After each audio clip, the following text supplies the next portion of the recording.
So getting prepped, trying to make inventory for these Christmas shows, and I've done videos on these guys, the trees and stuff. But I had an idea, which I've seen some kind of things with like bears with cookies, but I've never seen a tree. So what I did is I cut a cookie, and if you don't know what that is, it's a disc out of a log. So I basically cut a log into about 2.5 inches or so, maybe 2 on this one, and I chainsawed this out, this design, and I used a chainsaw for about 99% of this one is chainsawed. I'm getting faster and a little better at using a chainsaw, but some of the tight corners, like underneath, it's hard to hit without destroying the part below it. You know, the chainsaw is pretty big, right? So some of these things like here, I had to get in there with some tools. So here's some of the rotary tools I'm using. I'm still using the RTX here until they blow up and die. I've got a few different ones. Believe it or not, I found these at yard sales, and I guess people didn't know what they were because I jumped all over these things. I got a Dremel attachment, and believe it or not, I'm using the tile cutter. The tile cutter lets you get in real tight spaces and just kind of make some designs. I like the tile cutter for real fine work because you can cut any direction with it. Now let me show you another thing I'm working on, and this was something I'm playing with that's an owl. So I did a cookie with an owl and an owlet, and you'll notice there's no eyeballs in. And the reason is, this is the very first time I'm going to try something different here, because I usually always carve the owl eyes in. But let me show you what I got here. I've got glass eyes I bought off Amazon. So the idea is I'm probably going to glue these in here. And this was pretty difficult to get in to set right. The carvings are tough to do sometimes to get things even and flat. That's probably the hardest part. But I think it came out pretty cool, right? I'm going to epoxy these. I'm probably going to use E6000. If you guys don't know what that is, it's like a super strong crafting epoxy. And I even got little eyes. So Amazon sells these packages of eyes. And I got ones for the little guy, too. And I'll do a better job of setting those in there later. It's hard to do with one hand. They're also, the little guy is tight, so it's hard to get in there good. But now you get a better idea of what it's sort of going to look like finished. I'm going to stain it. But I think it looks kind of cool, right? The eyes really make it look way more real.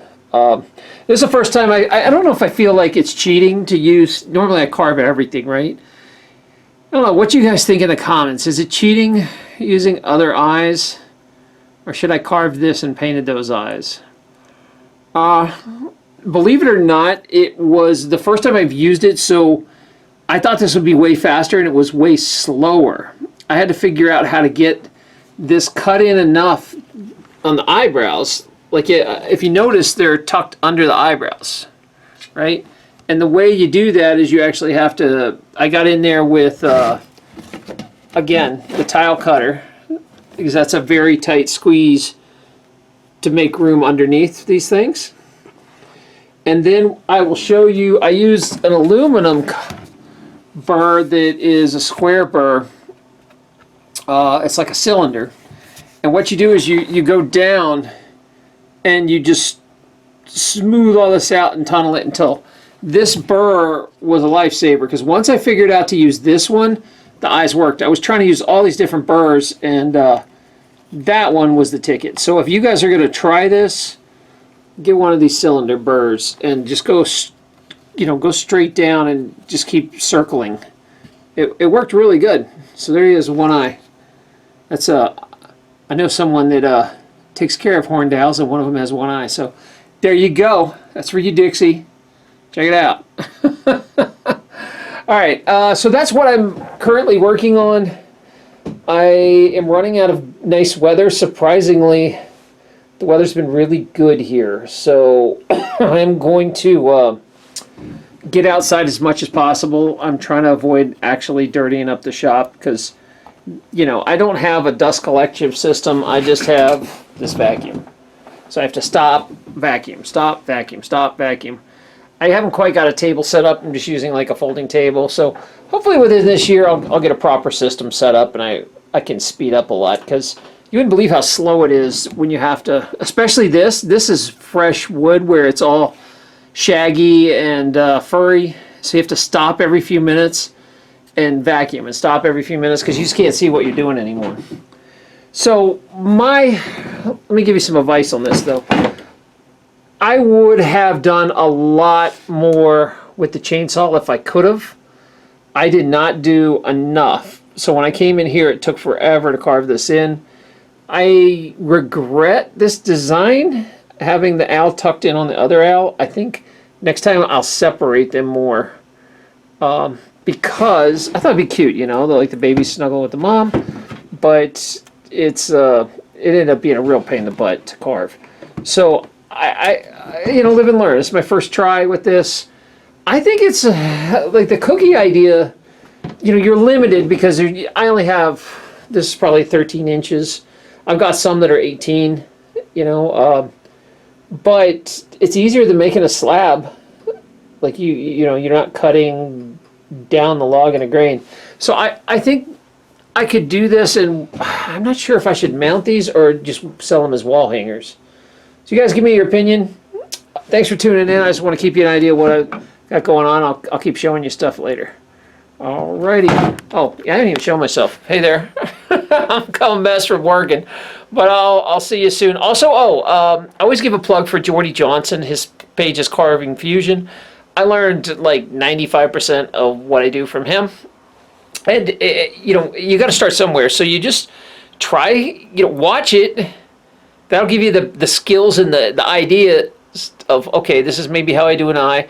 You practice a little, and then shortly you start making your own ideas up, and you use those techniques. So I don't want to say I copy Jordan, but I definitely, you know, steal a lot of Jordy's stuff, but I'm sure he got it from other people too. You know, that's how you learn.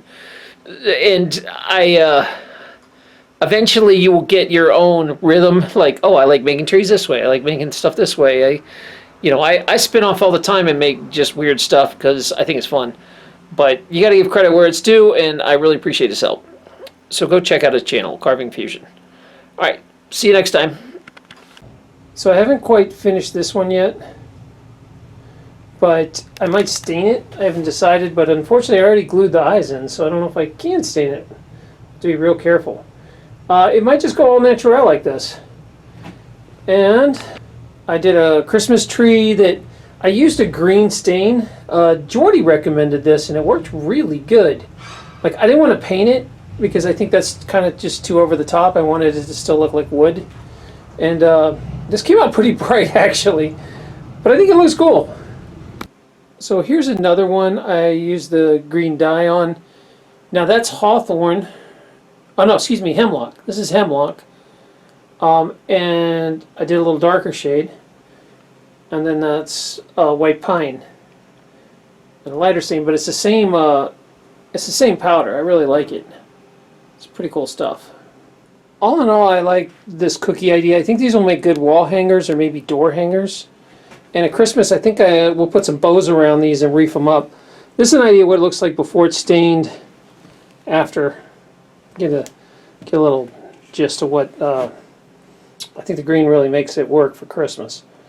So I'm going to keep playing with cookies. This is a good way because I have a hard time getting wide planks. Like, it's really hard to find wood that is, 13, 14 inches wide. Usually woodworkers have to put two together. Unless you know somebody at a mill, which I don't. I think I'm just going to use these cookies. They work pretty good. So anyway, let me know what you think. Thanks, guys.